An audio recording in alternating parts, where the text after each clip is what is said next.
kuat antara para habaib dengan para kiai.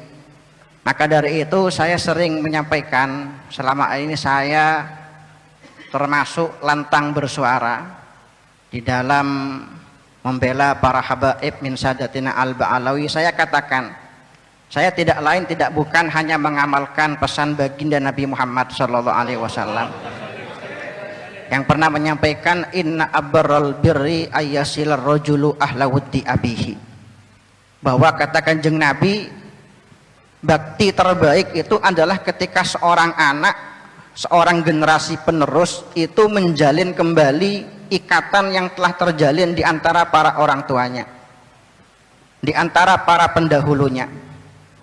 Dan saya tahu betul, para rawuh, para hadirin, saya sebagai sekretaris katib dari tim Turas Syekhona Khalil Bangkalan, saya tahu betul dari manuskrip-manuskrip yang selama ini kami temukan yang berkaitan dengan orang tua kami, leluhur kami, guru kami yang hari ini baru dinobatkan sebagai pahlawan nasional, yaitu Syekhona Khalil bin Abdul Latif Al-Bangkalani. Beliau ini punya ikatan yang sangat istimewa dengan para habaib Ba'alawi di masa hidup beliau. Saya pernah membuat tulisan itu berjudul, para hadirin, lingkaran habaib Ba'alawi dalam kehidupan Syekhona Khalil Bangkalan. Di sana jelas datanya ditulis oleh Syekh Yasin bin Isa Al-Fadani, banyak sekali, belasan atau mungkin puluhan habaib yang pernah berguru kepada Syekhona Khalil Bangkalan, termasuk kakek dari Habib Jindan Al-Habib Salim, Habib Salim bin Ahmad bin Jindan, ya, dan termasuk banyak para habaib yang lain yang jumlahnya saya tulis ada sekitar 20 habaib. Itu semuanya pernah berguru kepada Syekhona Khalil Bangkalan. Dan juga beliau yang sampai sekarang kami temukan datanya, manuskripnya, termasuk amalan favorit Syekhona Khalil itu adalah Rotibul Haddad, yang bahkan saking berta'alluqnya beliau dengan Rotib Haddad, itu Rotib Haddad beliau tulis berkali-kali dengan tangan beliau, ya, beliau bagikan kepada para keluarga beliau, kepada para istri beliau, dan beliau maknai mulai awal sampai akhir. Itu Rotib Haddad beliau maknai dengan pegon Jawa. Dan yang istimewa dari Rotib Haddad beliau di situ, yang beliau tuliskan Rotib Fatihahnya bukan hanya untuk para sadah Ba'alawi saja. Di situ ada tertib Fatihah untuk tentunya Sahib Rotib Al-Faqih Al-Habib Abdullah bin Alawi Haddad. Ada juga Fatihah tentunya untuk Al-Imam Al-Faqih Al-Muqaddam Muhammad bin Alawi Ba'alawi wa usulihi wa furu'ihi.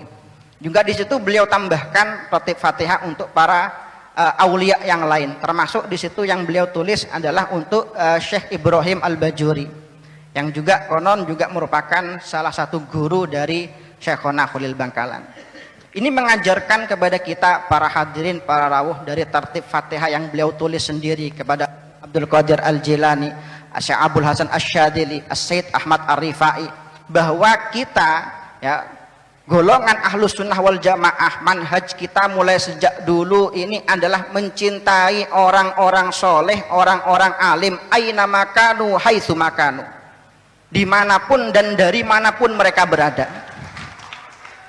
Entah itu dari Indonesia, entah itu dari Yaman, dari Mesir, dari Irak, pribumi, prilangit, dan lain sebagainya. Selama itu adalah orang alim, orang soleh, para kekasih Allah, kita wajib untuk mencintai mereka. Maka para hadirin, para rawuh, yang juga sampai sekarang masih saya ingat, itu adalah surat yang sangat indah sekali, ya, saling surat menyurat antara Syekhona Khalil dengan para habaib pada waktu itu. Salah satunya adalah Al-Habib Alwi bin Segaf As-Segaf Kebon Agung. Itu surat yang sangat luar biasa yang menunjukkan betapa indahnya ikatan hubungan para habaib dengan para kiai di masa itu.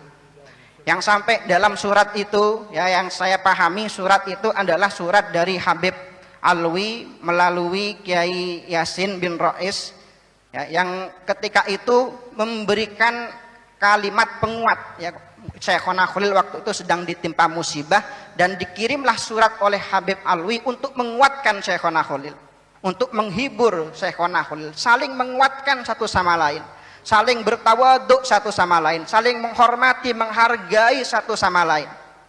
Bahkan dalam surat itu beliau tuliskan, ya, ditulis oleh menantu beliau sebagai sekretarisnya, yaitu Kiai Muntaha. Di situ Syekhona Khalil menyampaikan, wa musalliman wa muqabbilan anamilakumus syarifah. Dari kejauhan saya sampaikan salam untuk panjenengan Habib Alwi, dan dari kejauhan saya juga menyucup jari jemari panjenengan Habib Alwi Assegaf.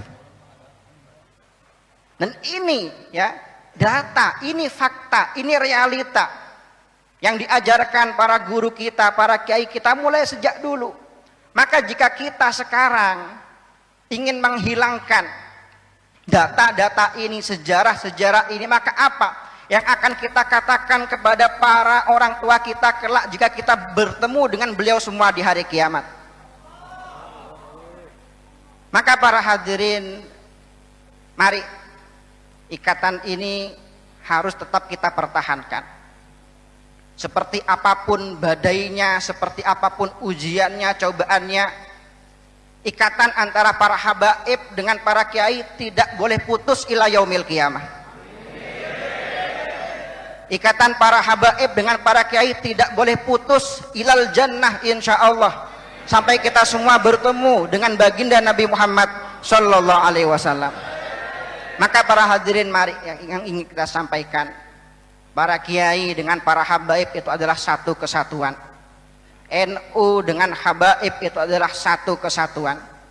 Bahkan salah satu data yang kami temukan dalam manuskrip itu, pertemuan rapat konsolidasi NU tahun 1936 di Bangkalan, di rumah menantu Syekhona Khalil, Kiai Muntaha, itu salah satu tokoh yang hadir waktu itu, ditulis di situ adalah As-Sayyid Ahmad Al-Jufri, seorang dari Sadah Ba'ala, dengan terpancing dengan provokasi-provokasi, framing-framing yang akhir-akhir ini ingin membenturkan antara para kiai dengan para habaib, antara NU dengan para habaib.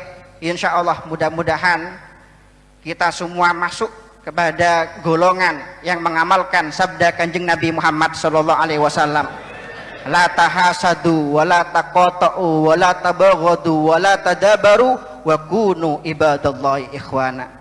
Mudah-mudahan dengan ziarah kubra ini kita juga bisa masuk dalam satu bisyarah yang disampaikan oleh Kanjeng Nabi Muhammad sallallahu alaihi wasallam. Sering kami dengar hadis ini dari Sayyidil Habib Umar bin Hafid, man zara akhon lahu fillah syai'alahu sab'ina alf malak. Barang siapa yang berziarah kepada saudara fillahnya, maka Allah Subhanahu wa taala akan mengirimkan untuknya 70.000 malaikat yang mendoakannya. Bagaimana jika fillah ini yang kita ziarahi adalah seorang wali, seorang soleh minas solihin, seorang alim min ulama ilahi Subhanahu wa taala. Mudah-mudahan kita semua mendapatkan barakah beliau-beliau semua yang kita ziarahi di sore hari ini. Wa hadza minni wallahul muwaffiq ila aqwamit thoriq. Wassalamualaikum warahmatullahi wabarakatuh.